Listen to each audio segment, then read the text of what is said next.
was halfway through my coffee when the internet decided to ruin my morning. I wasn't doing anything fancy, just scrolling through my phone, pretending to be productive while actually avoiding replying to work emails. The usual. And then, right there in my feed, was a photo that made me stop mid-sip and nearly choke. My family, smiling under fairy lights, with matching wine glasses and an obnoxiously perfect dinner setup. The caption read, "Just a small get-together." Small get-together, huh?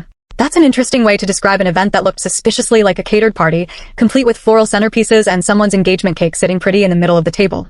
My parents were grinning. My brother Miles was in his favorite tailored shirt. And there was Ira, his fiancée, glowing like she'd just been crowned royalty. And me? I was not in that photo. I zoomed in like a detective solving a crime. There was our backyard, our garden chairs, even the stupid lanterns I helped my mom pick out last summer when she said, "We'll use these for family events." Guess what, Mom? You did. Just minus one family member. My phone buzzed. A new work email. I ignored it. I was too busy staring at the digital proof that my parents had hosted a full-blown event and conveniently forgot their only daughter. The first text I sent to my mom was simple.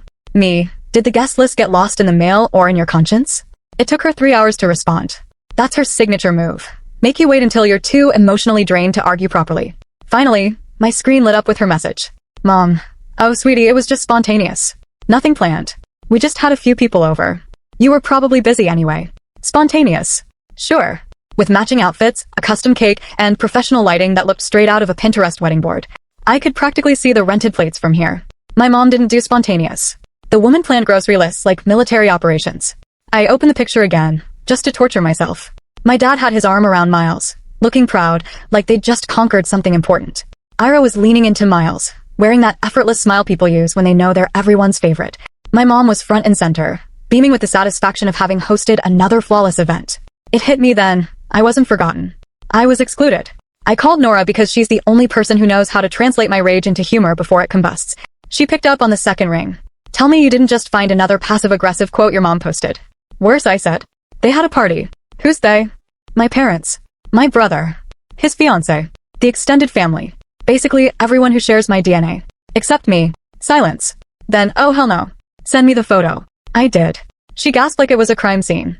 Okay, first of all, that's not a get-together. That's a whole event. Second, is that a banner behind them? I squinted. Holy crap, it says, "Congratulations Miles and Ira." An engagement dinner? Nora asked, her voice dropping into dramatic disbelief. Your brother had an engagement dinner, and your parents didn't invite you? I let out a humorless laugh. Apparently it was spontaneous. You know, just casually happens when you accidentally hire a caterer. She was quiet for a moment. Sienna, this is like next-level family gaslighting. Yeah, I said, running my hand through my hair. And the worst part is they'll still make it sound like I'm overreacting. I could already hear my mom's voice in my head, that perfectly calm tone she used whenever she was guilty. Sweetheart, we just thought you were busy. We didn't want to bother you. Translation, we wanted peace and you asked too many questions. I stared at my phone again. My dad had liked the post, of course. Miles commented, "Such a great night." Ira replied with a heart emoji. My grandmother even wrote, "Lovely evening with the family." Family. What a joke. For a solid 10 minutes, I just sat there, staring at my cold coffee and wondering when exactly I became the family's background character. It wasn't sudden. It was a slow fade, like watching your own importance get quietly edited out of the story. Nora messaged again. You're not letting this slide, right? Of course not, I typed back. But I'm going to do it my way. That meant calm. Controlled. Surgical precision. I wasn't going to give them the satisfaction of an emotional meltdown. I'd drive home, act casual, and watch them squirm under their own lies. The drive to my parents' house was 2 hours of internal dialogue that alternated between sarcasm and emotional exhaustion. The last time I visited, my mom gave me a lecture on how I never make time for family anymore, conveniently forgetting that every time I did, I was treated like a guest who overstayed her welcome. My dad always acted like he was in a sitcom, cracking jokes instead of addressing anything real. Miles was the golden boy, successful, charming, effortlessly adored, the one who never had to explain himself. By the time I reached the familiar street, my sarcasm was the only thing holding me together. I parked outside, took a deep breath, and walked up the driveway like I belonged there. Because I did. My mom opened the door before I even knocked. Her face went from surprise to guilt in half a second. Oh, Sienna. What a surprise. I smiled. Yeah, I heard you guys are really into spontaneous things lately. Her smile faltered. Oh, sweetheart, about that. I just came to drop something off, I lied smoothly. Didn't want to interrupt another spontaneous gathering. Inside, the house still smelled like roasted chicken and vanilla candles. The dining table was spotless, but there were traces, extra chairs stacked by the wall, empty champagne bottles in the recycling bin, and a single paper napkin with gold lettering, "Love always wins." My dad came out of the living room, cheerful as ever. Sienna, didn't expect you here today. I bet, I said. He laughed, missing the tone completely. Your mom's been meaning to call you. Sure she has. Miles appeared from the hallway, holding a box. He froze when he saw me. Hey, you saw the post. Hard not to, I said. It was practically a press release. He rubbed the back of his neck. It wasn't intentional. It just kind of happened. An engagement dinner just kind of happened? What did the catering truck accidentally park here? He sighed. Sienna, come on. It was supposed to be small. Right. So small there wasn't room for your only sister. My mom stepped in, her voice sugary but tight. Let's not make this into something it's not. I turned to her. It's exactly what it is. You threw an engagement dinner for Miles and didn't tell me. She started arranging imaginary flowers on the counter. We just didn't want to pressure you to drive all the way here for something so last minute. Last minute, I said, gesturing around. You have engraved napkins. There was a long pause. Then my grandmother's voice drifted from the living room. I told him to invite you, but your mother said you'd probably make a scene. Everyone froze. My grandma appeared, cane in hand, expression completely unbothered. Looks like she was half right, she added, sipping her tea. Thanks, Grandma, I muttered. She winked. Anytime. My mom shot her a glare. Mother, please. Grandma shrugged. What? I'm old, not deaf. You people think whispering makes you innocent. The tension was thick enough to cut with a butter knife. My dad clapped his hands together awkwardly. Let's all calm down. It's done. Everyone had a nice time. No harm done. I raised an eyebrow. No harm done? You excluded your daughter from a major family event, but sure, no harm. My mom's lips tightened. We just didn't want any drama. I smiled sweetly. And yet, here we are. I could have kept going. I could have thrown every resentment I'd swallowed for the last 10 years right at them, but I didn't. I just turned toward the door and said, next time save yourselves the trouble and just say I wasn't welcome. Sienna. My dad started, but I was already out the door. In the car, I sat there in silence, letting the dull ache in my chest settle. My phone buzzed again. Well, they lied. Again. Obviously. You gonna let it go? Not a chance. That night, I couldn't sleep. The photo kept replaying in my head. The laughter, the clinking glasses, the happiness that apparently didn't need me to exist. I opened the image again and zoomed in one last time. That's when I noticed something small, almost hidden behind my dad's chair. A folder, half tucked under a stack of envelopes, labeled Veil Trust Fund. The words meant nothing at first. But then I remembered overhearing something months ago. My dad talking about transfers and making things official. Miles had just gotten engaged. The thought hit me like a spark in dry grass. Maybe this wasn't just about being forgotten. Maybe it was about being erased. I stared at that folder until my eyes burned, the faint glow of my phone lighting up the room. Then I whispered to myself, all right, if that's how they want to play it, game on. And for the first time in a long time, I didn't feel like crying. I felt alive. I didn't plan to wake up early the next morning, but anger makes a great alarm clock. I was up before sunrise, sitting on my couch in pajamas, staring at that cursed family photo like it owed me money. The Veil Trust Fund folder kept flashing in my brain like a neon sign saying, dig here. I texted Nora because she's my emotional caffeine. I think there's more to this than them being jerks. She replied instantly, define more. Money. Documents. A folder labeled like it belongs in a courtroom. She sent back a skull emoji. You're telling me your parents excluded you from an engagement party and possibly rewrote the will? Looks that way. Congratulations. You've officially entered your villain origin story. That made me laugh, which was good because otherwise I was going to start crying again. But I didn't. Crying felt like giving them power. So I turned my frustration into focus. If my parents wanted to act like I didn't exist, I was going to remind them exactly how inconvenient my existence could be. By noon, I was halfway through an overpriced iced latte, parked outside Nora's place. She lived in a tiny apartment that smelled like coffee and sarcasm. When I walked in, she already had her laptop open and a spreadsheet pulled up. You brought the receipts? She asked. I brought screenshots. I dropped onto her couch and showed her the photo. Look. Behind Dad's chair. She zoomed in. Veil Trust Fund. Huh. That's not just a label. That's a statement. Exactly. And you know what's weird? I was supposed to be part of that. Dad said once it was family's shared assets. So why was it sitting out during my brother's engagement dinner? Nora leaned back. Because, my dear Watson, your parents might have been transferring something. Possibly in front of witnesses. Witnesses meaning everyone except me. Exactly. They're making things official without the messy daughter around to ask inconvenient questions. I'm not messy. She grinned. You are delightfully chaotic. It's different. We laughed. But underneath it was a quiet fury that neither of us addressed directly. I knew my parents had issues with control, but cutting me out of something legal was another level. That night, I decided to test a theory. I called my dad, pretending to be calm. Hey, Dad, quick question. Do we still have that family trust thing? You mentioned it ages ago. He hesitated. Just for a second. But I caught it. Yeah, of course. Why? No reason. Just thought about future planning. Oh, he said too quickly. We're still sorting a few details out. You know how these things are. Right, I said. Details. Got it. When he hung up, I sat in silence, letting the obvious lie sink in. The next day, I drove to my parents' place again. Uninvited, naturally, but this time I came prepared. I had my camera, a notebook, and the kind of quiet rage that could power a small city. The house looked the same as always. Perfect lawn, flowers in bloom, an expensive facade hiding a rotting foundation. When my mom opened the door, her smile froze. Sienna. Again. Twice in 1 week. Spontaneous, right? I said sweetly. Seems to be a family trend. Her laugh was tight. Your father's at work. Miles and Ira are here though. Perfect, I said, stepping inside. Ira was at the kitchen table, flipping through bridal magazines. When she saw me, her smile was polite but strained. Hey Sienna. You didn't say you were coming. Didn't realize I had to RSVP for family visits. My brother walked in, rubbing his neck again, his favorite guilt gesture. You're still upset about the dinner, huh? No, I said. I'm doing field research. Field what? Trying to understand what kind of family I was born into. So far, results are inconclusive.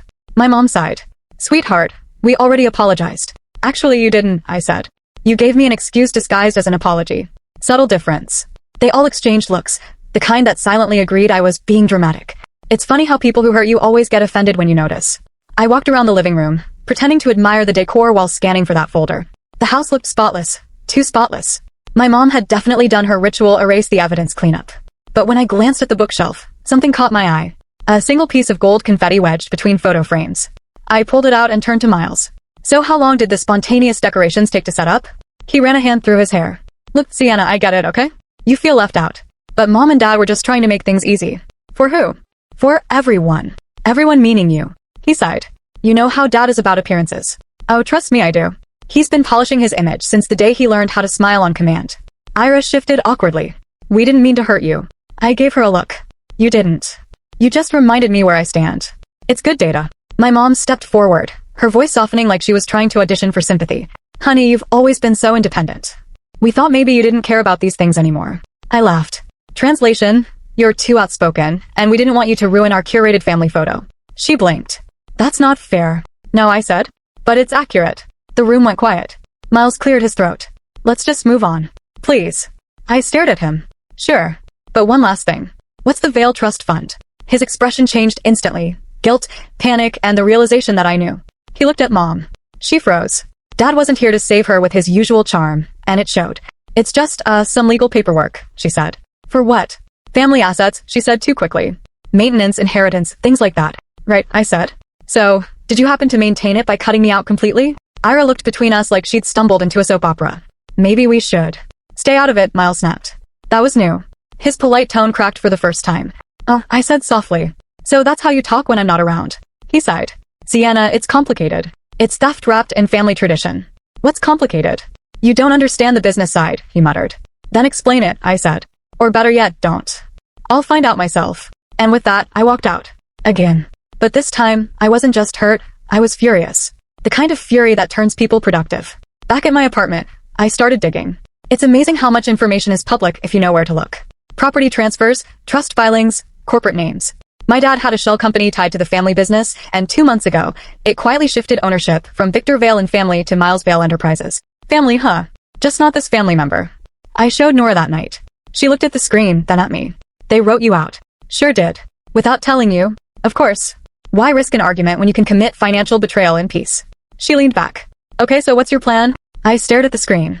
I'm going to make them regret pretending I don't exist. We started digging deeper. That's when I found out about Callum Drake, a journalist who once wrote about local corporate corruption.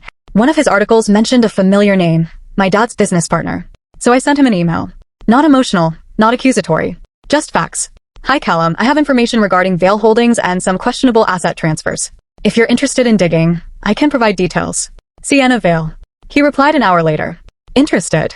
Let's meet. It was almost funny how quickly everything shifted once I stopped trying to be the good daughter. Suddenly, I wasn't powerless anymore. The next day, I met Callum at a quiet cafe.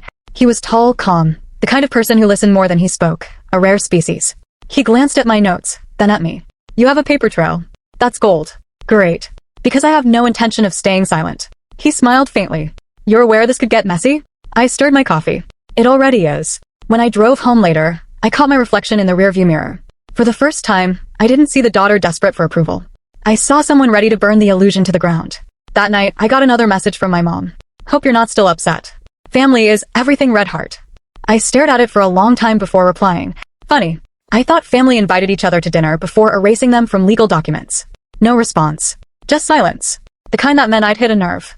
I leaned back, looking at my ceiling, and said quietly to myself, "You wanted peace and control. Now you're going to get chaos with paperwork." And for the first time in years, I actually smiled.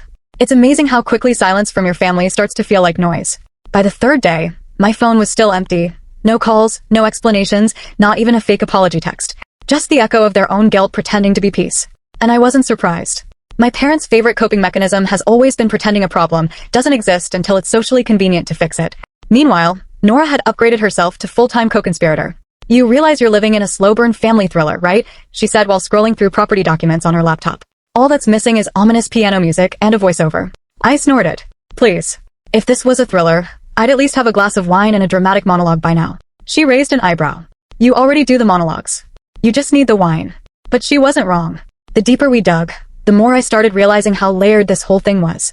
It wasn't just about the trust fund. It was about control, power, and the way my parents had been quietly rewriting the family narrative for years while calling it love. That night, I couldn't resist. I drove back to my hometown again. At this point, I was one unsent therapy text away from being a professional investigator. I didn't even have a plan this time, just instinct and a petty streak that refused to die. When I reached their house, it was dark except for the faint light in the living room. I knocked once, then twice. Finally, my dad opened the door. "Sienna," he said like I was a tax auditor, not his daughter. "It's late." "Good evening to you too," I said, brushing past him into the house. "Where's Mom?" He sighed. "Upstairs. She's been upset, you know." I laughed once.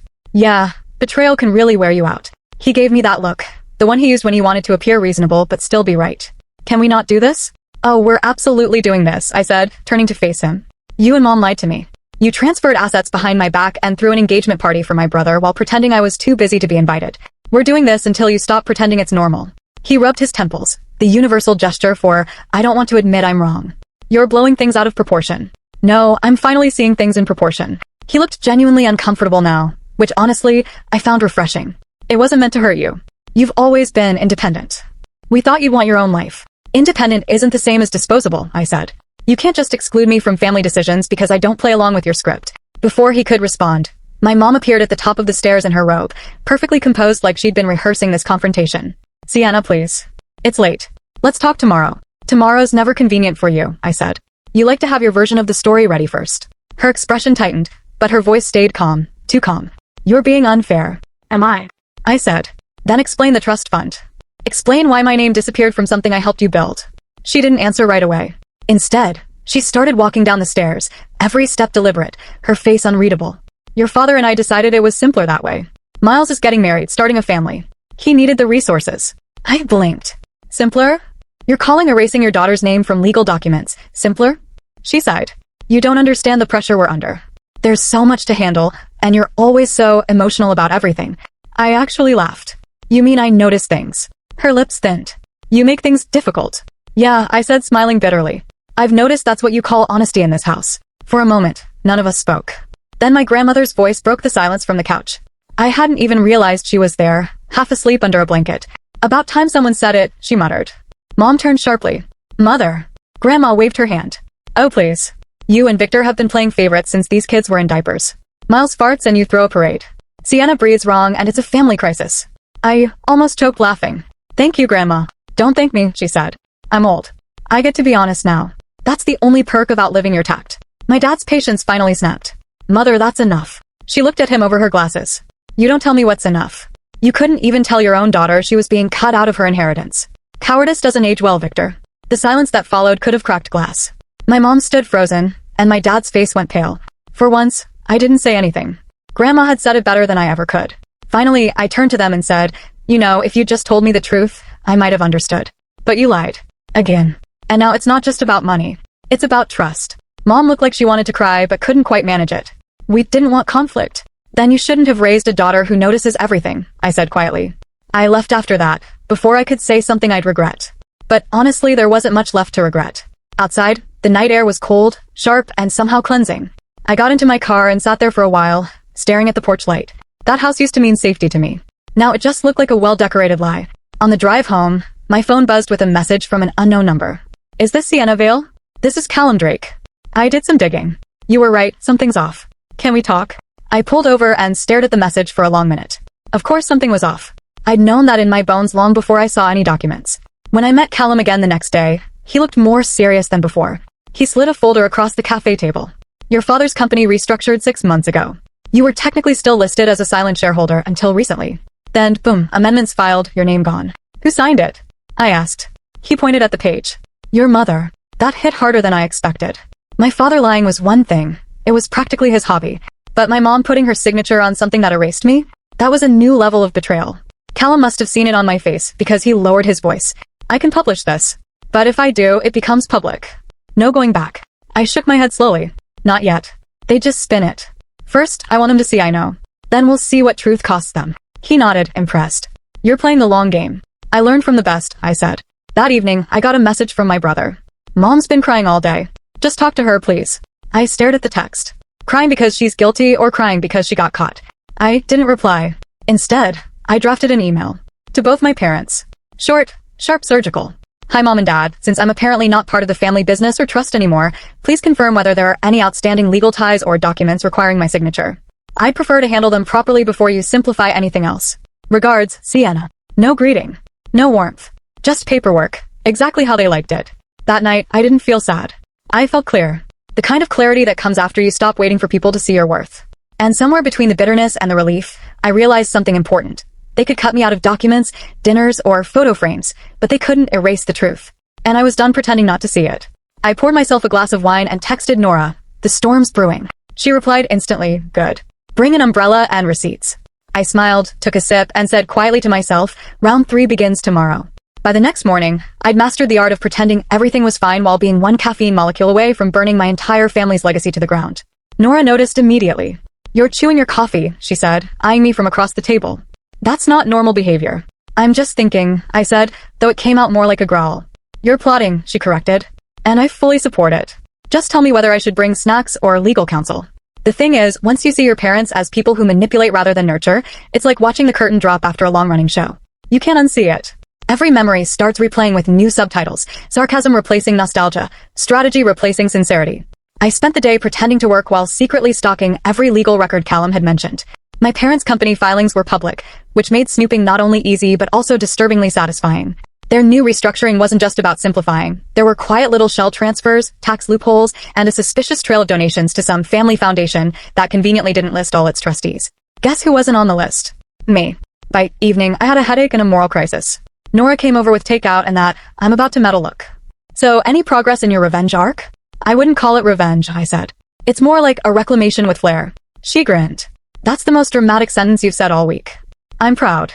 Before I could respond, my phone lit up. Unknown number. Again. I hesitated, then answered. Sienna Vale? Speaking. This is Detective Marlowe from the Financial Crimes Division.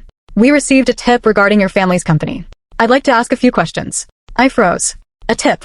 Yes. Apparently there have been irregularities with trust allocations and undeclared transactions. You're listed as a former shareholder. For a second, I thought it was a prank. But his tone was too formal, too precise. Of course. How did you get my number? He paused. A journalist provided it. Of course. Callum. After I hung up, I just sat there, staring at the phone. Nora was mid-spring roll, her eyes wide. Okay, that sounded official. Are we in, Netflix territory now? Apparently, I said. And I didn't even get to choose my costume. The detective scheduled a meeting.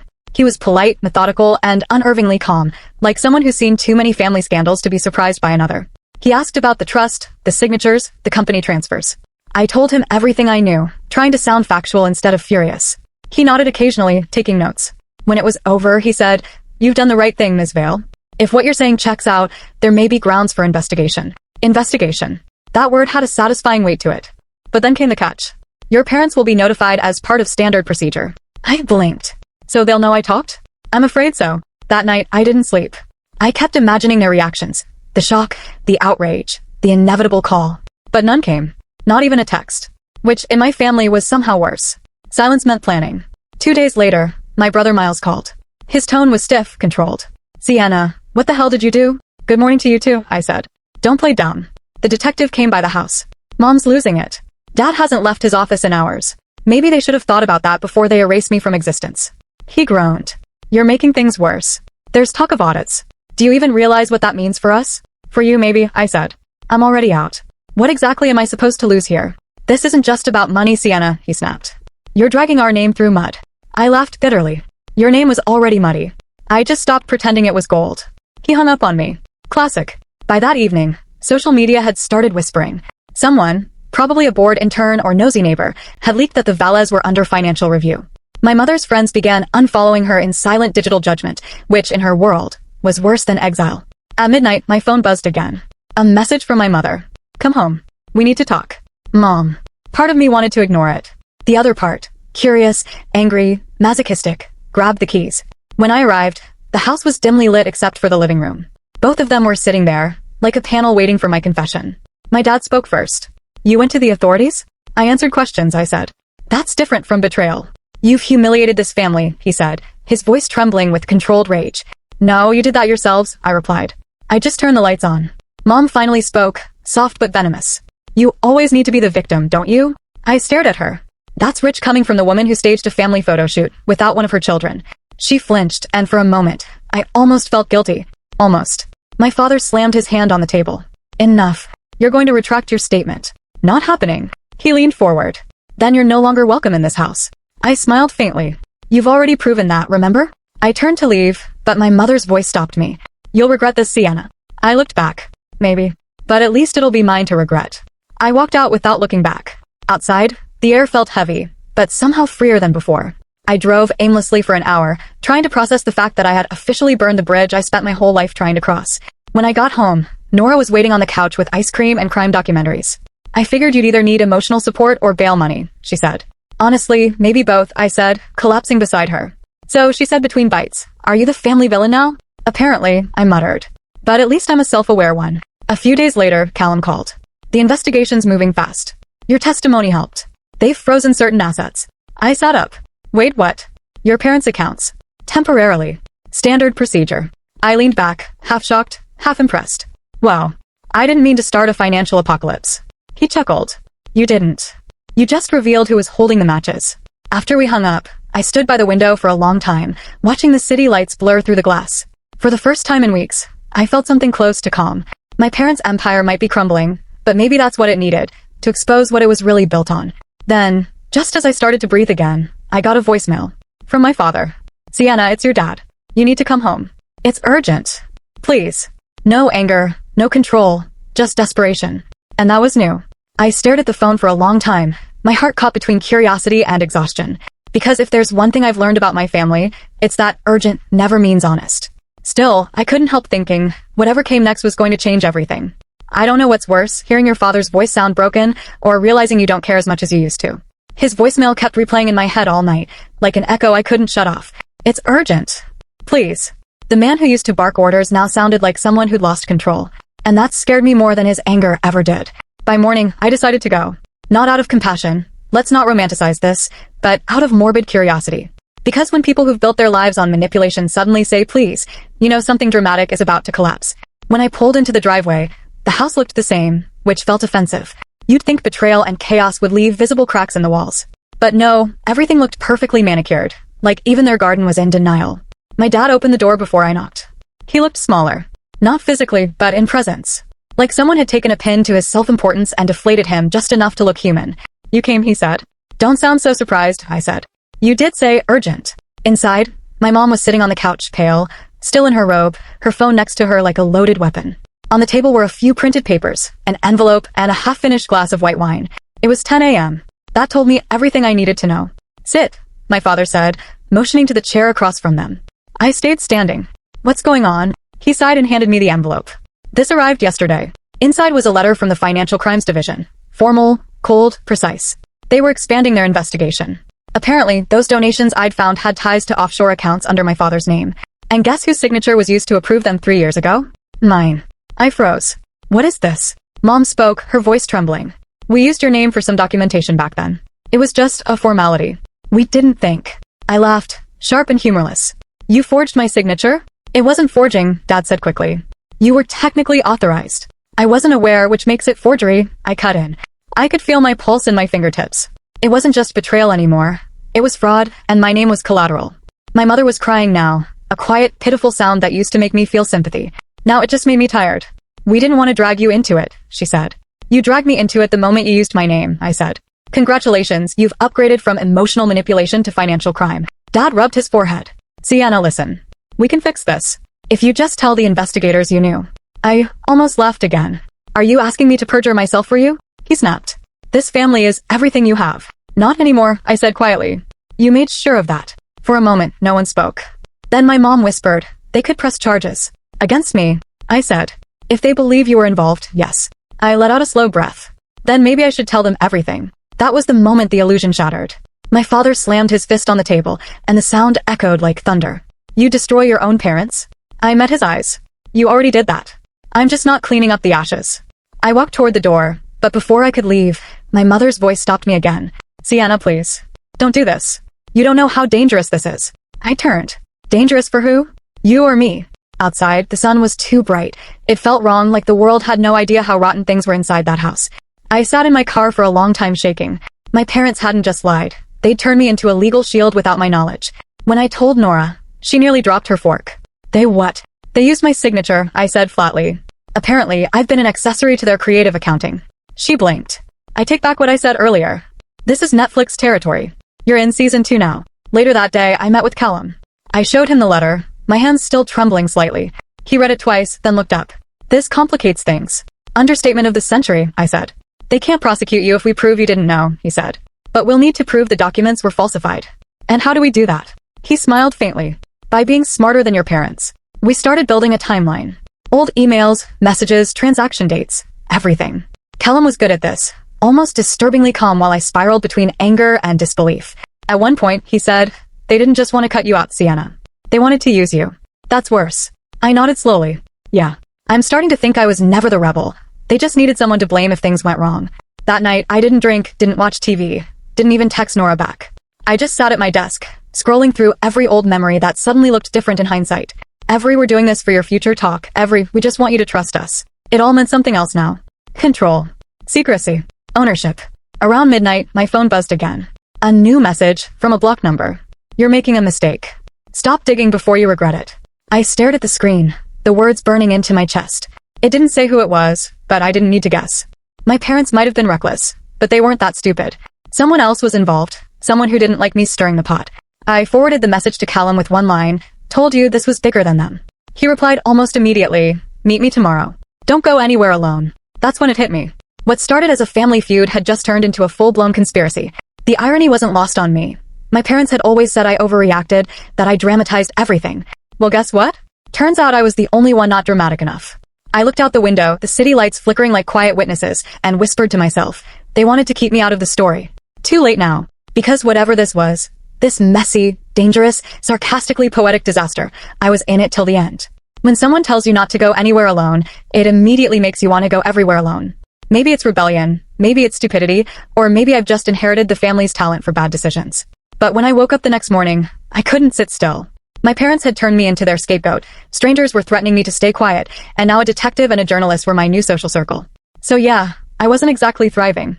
Still, I met Callum as promised. We picked a neutral spot, a small cafe tucked between an antique bookstore and a dry cleaner, the kind of place that smelled like espresso and other people's regret. He looked tired, like he hadn't slept either. You got my message? I asked. He nodded. Yeah. I traced the number that texted you. Burner phone, unregistered. Someone's covering tracks. I exhaled. So this isn't just about my parents' creative bookkeeping. No, he said, leaning in. The accounts they used? They're connected to a consulting firm, Draycott Holdings. And that firm's been flagged in 3 other investigations for laundering. I blinked. You're saying my parents were laundering money? He hesitated. Maybe not knowingly. But someone they trusted was. I laughed quietly, shaking my head. Of course. My parents finally get involved in something exciting, and it's white-collar crime. Callum almost smiled. I like your coping mechanisms. Yeah, sarcasm's cheaper than therapy, I said. He slid a folder across the table. These are the transactions I could trace. Your mom's signature appears on 6. Your name on 3. But there's also a 4th, someone added your initials recently. After you confronted them. That stopped me cold. They forged me again? Looks like it. Unbelievable, I muttered. They've turned forgery into a family tradition. Callum leaned back. You need to be careful. If these people are trying to cover something, they won't like you being involved. I stared at the folder, feeling that familiar mix of anger and adrenaline. Then let's make sure they regret dragging me into it. Later that day, I decided to visit the one person who'd always known how deep the family secrets went, Grandma. Her house smelled like cinnamon and righteous judgment. She was watching her favorite crime show when I walked in. Well, if it isn't my troublemaking granddaughter, she said without looking up. Guilty, I said, sitting down. You look tired. You're either solving a murder or becoming one. Little of both, I said. She finally turned to me, eyes sharp. Your mother called.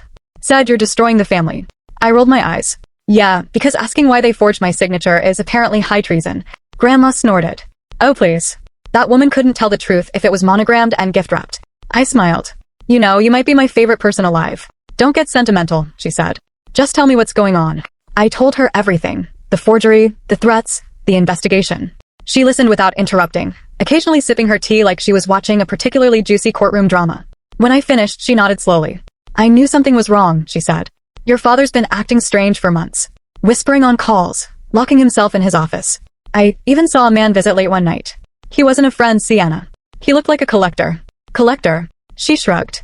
The kind of man who comes when you owe something that isn't money. A chill crawled up my spine. Did you hear anything? Just your father saying, we'll fix it before anyone finds out.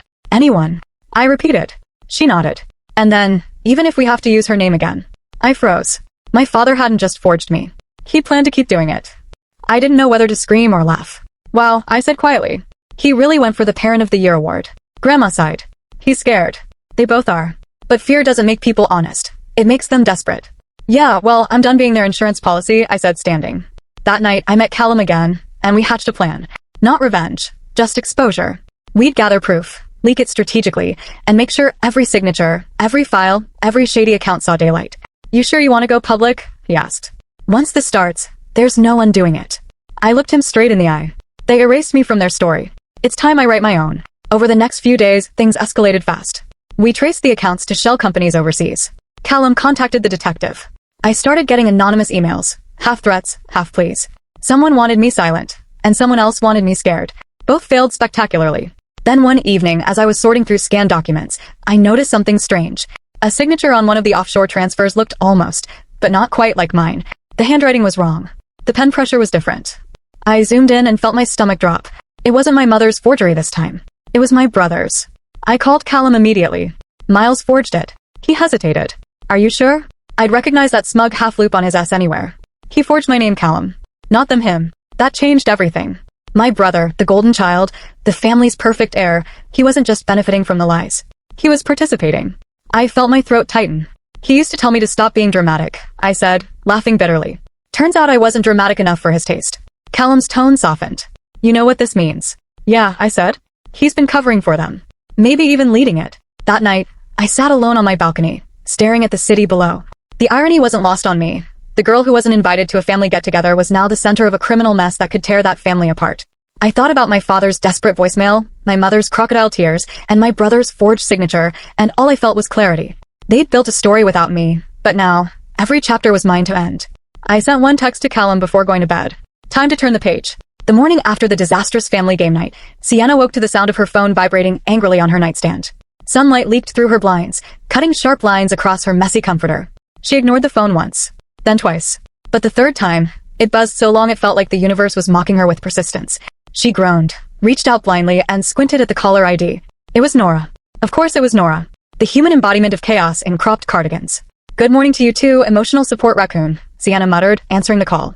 Don't sound so dead, Nora chirped. I just got an update from your mom's neighbor, Mrs. Brenton. You ready for this? Sienna sighed, dragging herself upright. If it involves another one of mom's parties, I'll jump out my window. Oh sweetie, not a party. A retreat. Nora's tone was dripping with mockery. Apparently, your parents are hosting a family healing weekend in the mountains. You know, after the misunderstandings from the get-together. Sienna blinked. A family healing what? Yeah. Yoga mats. Journals. Group therapy led by Aunt Trisha, who thinks her tarot deck doubles as a PhD. Sienna buried her face in her pillow and screamed quietly. They're unbelievable. Who hosts a fake apology retreat for a party they didn't even invite me to? Nora giggled. People who think hummus and trauma processing are the same thing. Sienna flopped back on her bed. Her brain replayed the scene from last night, her mother's forced smile, her father's silence, her aunt's not-so-subtle comments about moving on. It was like every apology came with fine print. She had spent years trying to make them see her as an adult, but somehow she was always the family inconvenience. By the time Sienna got up and made coffee, she'd already drafted 4 texts she'd never send to her parents. Each one started calmly, then spiraled into caps lock rage by sentence 3. She deleted them all. The knock on her door startled her. She wasn't expecting anyone, and her hair was in what could only be described as bird's nest chic. She peeked through the peephole. Nora. Again. Holding 2 bags. One of coffee and one of what looked suspiciously like overnight supplies. "You're not coming in here," Sienna said, opening the door halfway. "Oh, I am," Nora replied, slipping inside anyway. "Pack a bag. We're going to that retreat." Sienna stared. "You've officially lost your mind." "Maybe. But don't you want to see what healing looks like when it's hosted by people who can't even apologize properly?" She had a point. A terrible, irresistible point. By that afternoon, Sienna and Nora were driving up a winding mountain road, the city shrinking behind them. The retreat was at a rented cabin complex, too luxurious for healing and too tacky for taste. Think spa brochure meets midlife crisis. As soon as they arrived, Sienna spotted her parents near the porch. Her mom wore a white linen dress and held a clipboard, while her dad stood awkwardly beside her, pretending to understand the schedule she was reciting. "Sienna?" Her mom's voice wobbled between shock and damage control. "You came. Wouldn't miss it," Sienna said sweetly. "You said family only, right?" Her mother blinked. "Yes, but, well, you didn't RSVP." Sienna tilted her head. "Didn't get the invite." Awkward silence. Nora coughed to hide a laugh. Her dad finally stepped forward, guilt flickering across his face. "We were going to call. Things got mixed up." "Mixed up like a blender or like emotional gaslighting?" Sienna asked, smiling too wide. Her mom sighed and gestured toward a table stacked with journals and essential oils. "Why don't we all just start with gratitude journaling? Let's keep this weekend positive." Sienna took one look at the journal labeled, "Healing Starts Within," and muttered, "I need wine for this." The first session was a disaster in slow motion. Aunt Tricia led a guided reflection, telling everyone to close their eyes and speak their truth. Sienna tried to play along until Tricia's crystals started jingling, and she asked everyone to forgive themselves for being hurtful. Sienna cracked one eye open. "I'm supposed to forgive myself for being excluded?" Tricia frowned. "It's not about blame, dear. It's about vibrational release." "Pretty sure my vibrations are just petty," Sienna said, earning a stifled snort from Nora. Later that evening, after a vegan dinner that tasted like disappointment, Sienna wandered outside to the fire pit. Her dad was there alone, staring into the flames. She hesitated, then sat beside him. "You didn't have to come," he said quietly. "I didn't plan to," she admitted. "But apparently emotional blackmail comes with road trips now." He chuckled softly, the first real sound of connection all weekend. "Your mom thought this would fix things. Hosting a fake therapy weekend?" He nodded, looking tired. "She's not good with guilt. None of us are." Sienna kicked a pebble into the dirt. "You could have just said sorry." He looked at her then, eyes heavy with something close to regret. "You're right." The simplicity of it hit her harder than she expected. She didn't want an apology that felt like a speech. Just acknowledgement. That maybe they had hurt her. Before she could say anything, Nora stumbled out of the cabin carrying 2 marshmallows on skewers. "Therapy's over. Time for sugar and gossip." Sienna laughed, tension melting from her shoulders. For the first time in days, the night didn't feel like a confrontation. It felt like possibility. Her mom joined them a little later, hovering awkwardly before finally sitting down. "So," she said carefully, "maybe next time we actually invite everyone before we call it a get-together." Sienna arched an eyebrow. "Now there's an idea." It wasn't a perfect moment, but it was something. A fragile truce built on sarcasm, sugar, and a few overdue words. Still, as the fire crackled and the mountain air cooled, Sienna couldn't shake the feeling that her family's healing had only just begun, and that somewhere, under all the forced positivity, the real storm was still waiting. The healing retreat ended with a group photo nobody wanted to take and an awkwardly cheerful goodbye speech from her mother. Everyone smiled through their teeth like models in a toothpaste commercial, pretending that passive aggression counted as progress. Sienna, who'd been counting the minutes since breakfast, watched her relatives pile into cars and speed off like rats escaping a self-help experiment. By the time the last car disappeared down the hill, Sienna was slumped in a porch chair, sipping cold coffee and staring at the empty driveway. The silence that followed was almost too loud. Nora flopped into the chair next to her, groaning dramatically. "If anyone ever says inner peace to me again, I'll throw a crystal at their face." Sienna smirked. "You have to aim for the aura. Otherwise it doesn't count." "Right. I'll aim for Aunt Tricia's aura. Preferably at high speed." They both cracked up, the sound echoing off the trees. For the first time all weekend, Sienna felt light again. The exhaustion was still there, but beneath it was something better, clarity. When she finally looked up, her parents were standing at the cabin door, watching her. Her mom's posture was soft, cautious even, as if she were trying to figure out whether to speak or retreat. "Leaving soon?" her dad asked. "Yeah," Sienna said. "Nora's threatening to kidnap me for burgers and civilization." Her mom smiled faintly. "Good. You deserve real food after whatever that vegan casserole was." Sienna blinked in mild surprise. Humor? From her mother? The end really might be near. There was a pause. Then her mom walked over, hands twisting nervously. "Sienna, I know we messed up. The get-together, it wasn't supposed to be," she trailed off, searching for words that didn't exist. "I just didn't want you to feel like we left you out on purpose." Sienna's laugh was sharp but not cruel. "Well, that's the thing. It kind of felt like you did." "I know," her mom said softly. "And I'm sorry." The words hung there, simple and unpolished. They weren't dramatic. They weren't coded in excuses or wrapped in fake smiles. Just real. Her dad nodded. Your mom's been learning how to say things straight lately. Not my best skill, she admitted with a wry grin. Guess you get that from me. Sienna leaned back, arms crossed, feeling her walls shift slightly. Yeah, probably. And I get my sarcasm from you. Her dad snorted. That's genetic warfare right there. For a few moments, the three of them just stood there in the soft mountain light. No lectures, no tension. It was awkward, but a good kind of awkward, the kind that happens when you're all trying not to mess up a fragile moment. Then Nora ruined it. Okay, therapy squad, can we wrap this up before I start journaling about my trauma from tofu lasagna? Sienna rolled her eyes, grabbing her bag. You're impossible. And you love me. Nora winked. Now come on. Burgers await. As they drove down the mountain, Sienna glanced out the window. The cabin grew smaller in the rearview mirror, her parents' figures shrinking until they were just silhouettes against the trees. A week ago, she would have called them liars, manipulators, emotionally constipated performance artists. Now, she still might, but with less venom. Maybe that was growth. They stopped at a gas station halfway down, and while Nora went in to grab snacks, Sienna checked her phone. There was a text from her mother. Next time we plan something, you'll be the first to know. I promise. Sienna stared at it for a while, thumb hovering over the keyboard. Finally, she typed back. Sienna, next time I'll bring the wine. No emojis. No sarcasm. Just a truce in text form. When Nora returned with chips and 2 chocolate bars, she tossed one at Sienna.